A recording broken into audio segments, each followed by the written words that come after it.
This is a prime example why this video right here should be your top priority from now to the start of the 2025 season. Arccos, we all trust it, a lot of golfers have it, so their data is super accurate. And they ran a study. Golfers in their 20s hit the golf ball off the tee on average around 237 yards. In their 30s, 234 yards. In their 40s, 225 yards. And this is where we're getting closer to my dad. In their 50s, 216 yards. In their 60s, 205 yards. And in their 70s, 194 yards. That was a study taking place in March 2024. And they're cold, hard facts. You can't lie about the data. Now, my dad won't mind me sharing this, but these are the 5 things that I showed him. And yes, actually, to be fair to him, he's 64 and he's still got his hair. Fair play, Dad. But these are the 5 things that I've showed him to actually get ahead of that curve. I would actually say he's probably not quite hitting it like a 20-year-old, but I would say hitting like a 30-year-old, the distance he's now hitting it. Now, the reason why I mentioned his hair is that song, isn't it? When I'm 64. Sorry, that song. But yeah, hopefully I got ahead of hair just like him. Let's forget that song. Let's get into the first thing I told him. The first thing I said to him is like, Dad, you've got to improve that weight shift. He was really, and I'll demo this. I won't hit one away, but right now, but I'll just demo sort of what I was seeing in his swing. And I see this with a lot of, I mean this in the politest way, senior golfers or older golfers. We get just a little bit stuck back on this right hand side. So all I said to him, imagine the golf swing's like a paintbrush. You know how you'd be like swish, swish, swish, swish. And that straight away allowed him to hit that technical point. So paintbrush, to be fair, was the swing thought for the golf course, but the technical point was we wanted to try and feel a little bit more weight shift and rotation through that golf ball, where we said what our goal would be was to try and feel like the middle of our hips was over sort of the heel rather than back here, okay?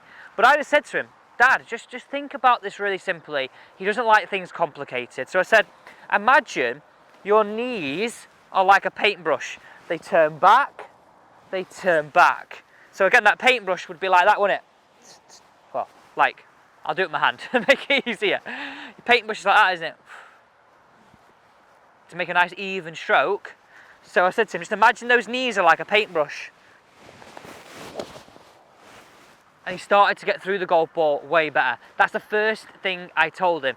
But you've never heard that swing thought before. To be fair, I can't take credit for that one. He said, well, think about it like a paintbrush. That's quite a simple way to stay loose, stay relaxed, and get through. Should we go for this? Downwind this. Let's have a go. Let's think of that idea of the whoa, whoa. Oh, yeah. Look how I'm fully through. Now, this next one, I was like, Dad, I'm going to be really honest with you here.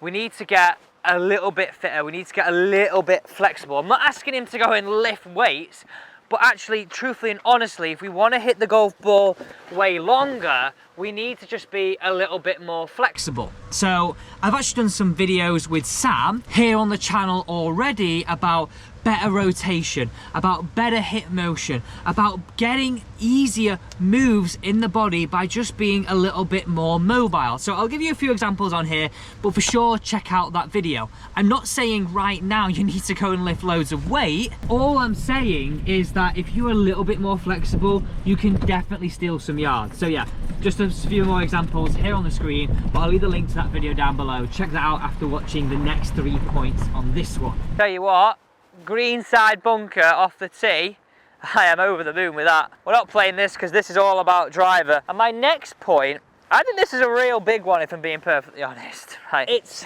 all associated with what shaft you're using in your driver. I'm not saying you have to go and get anything expensive.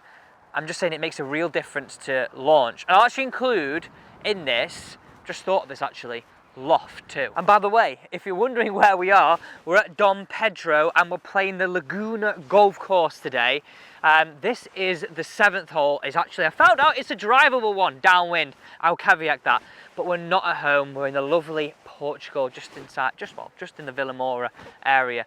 We played Millennium, which is class, and I'm actually really looking forward to playing the old course. Let me know down below if any of you have actually played that. We put it on Instagram, and so many people said, yeah, we played it. So it'd be great to know if you have. Ooh, little dogleg par 5.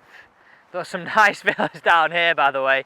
I'm gonna manifest some of these. Oh my! That is a narrow shoot. Look at that, narrow shoot to hit down. Right, let's talk shaft flex.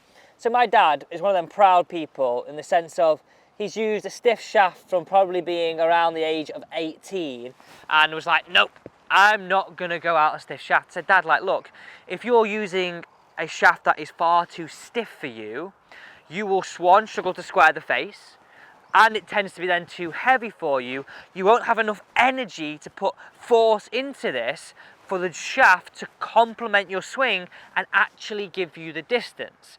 So I ended up going a little lighter, more to a regular, and he actually lofted up his driver a little bit. So if you're a slower swing speed player, having a lighter shaft, having a little more loft on your driver is in general a good way to go to promote a higher launch, a little more spin to keep the golf ball up in the air. But I would always say, if you can and you do have access to it, get a fitting.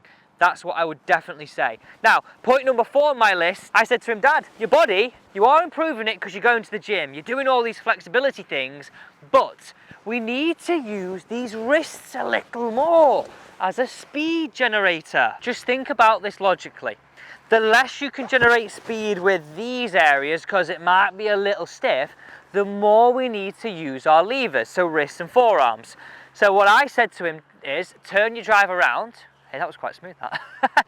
And make some practice swings for me, where before, if he didn't use his wrists and his forearms, the swoosh wouldn't be very long and it wouldn't be very loud. I said to him, make me a swoosh from the start of the downswing to the end of the follow through. I'll give you a few reps now. Like this, like this, like this. Now I've did that slowly, setting the wrists on the way back. As we're coming down, look at my wrists and forearms rolling through the shot. Now to help promote that, we did talk about maybe strengthening that grip of hair too. So just going sort of 2.5 knuckles on there, because that really allows you to promote a little more forearm rotation and match up that release pattern. And he started really launching the ball well with that driver, with the idea of being a little more arms and body in a complement of each other. Here we go, this is a narrow shoot. We've got one more to talk about though. Oh, you know what? I always question, why don't I do that more often? Why am I trying to be all body sometimes? It's also a piece of advice I'd recommend for a lot of golfers. And the final thing I said to him was, Dad, what golf ball are you using? Now, he's one of them people that was like, I've used this golf ball my whole life. I'm not changing. But I was like, Dad, actually, maybe it's time we go for a slightly lower compression golf ball, because a lower compression golf ball requires less energy to get maximum out of it. So we found a low compression golf ball with sort of a softer outer cover, and we landed on the Vice Pro Air. It's got a urethane cover, it's soft, and it just gave him the best all round. But by all means, you can choose yours. All I'm saying is just go for a lower compression golf ball with a softer cover. You'll get more out of it and you'll get distance. So all the time, it's not just having to make loads of swing changes, because if we're practical about this, as we get older, that becomes harder. Now, if you did enjoy this video, don't forget to subscribe. This is the home of simple golf tips. Thanks so much for watching.